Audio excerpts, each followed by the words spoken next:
5 तथ्य बिल्कुल साफ हैं। नंबर 1, जमीन कांग्रेस की सरकार ने नहीं, नाथाराम और हरिराम को बीजेपी की सरकार ने अलॉट की थी। मोदी जी बताइए आपने क्यों की थी? बीजेपी बताइए आपने ये जमीन क्यों अलॉट की थी?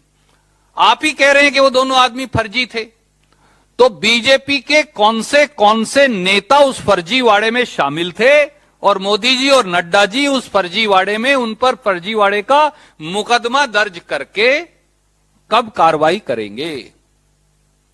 कांग्रेसी सरकार ने तो की नहीं।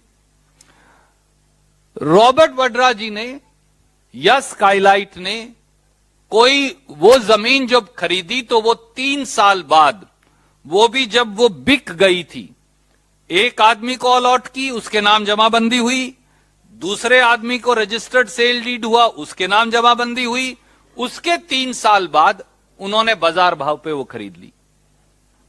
अब वो जमीन भी कैंसिल हो गई, जमीन भी चली गई, जमीन का कब्जा भी सरकार के पास हो गया, तो नुकसान किसका हुआ?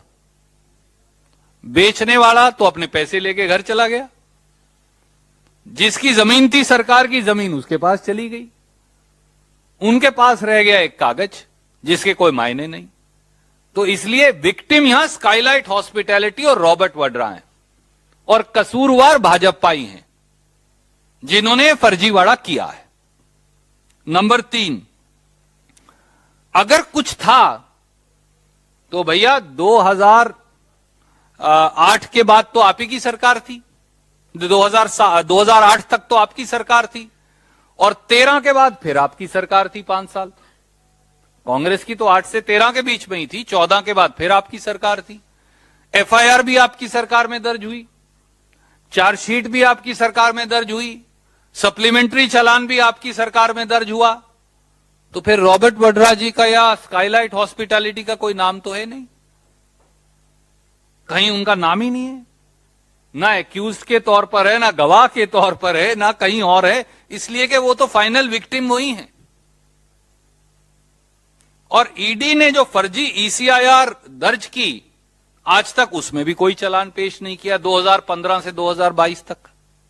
तो 15, 16, 17, 18, 19, 20, 21, 22, सर 8वां साल है। तो मोदी जी कोई अगर कसूर था तो आप चालान पेश कर देते, सजा करवा देते। 8 साल से आप एक लिख लिया पर्चा, उस पे जब चाहे इलेक्शन नजदीक आता है या कभी 2-3 टेलीविजनों पर चलाना हो तो आप भेज देते हैं कागज, बस बुलाकर चाय पिलाकर वापस भेज देते हैं। और हाई कोर्ट ने कोई adverse finding Shri Robert Vadra के खिलाफ या स्काईलाइट के खिलाफ दी ही नहीं, जो मैंने आपको पढ़कर सुनाया।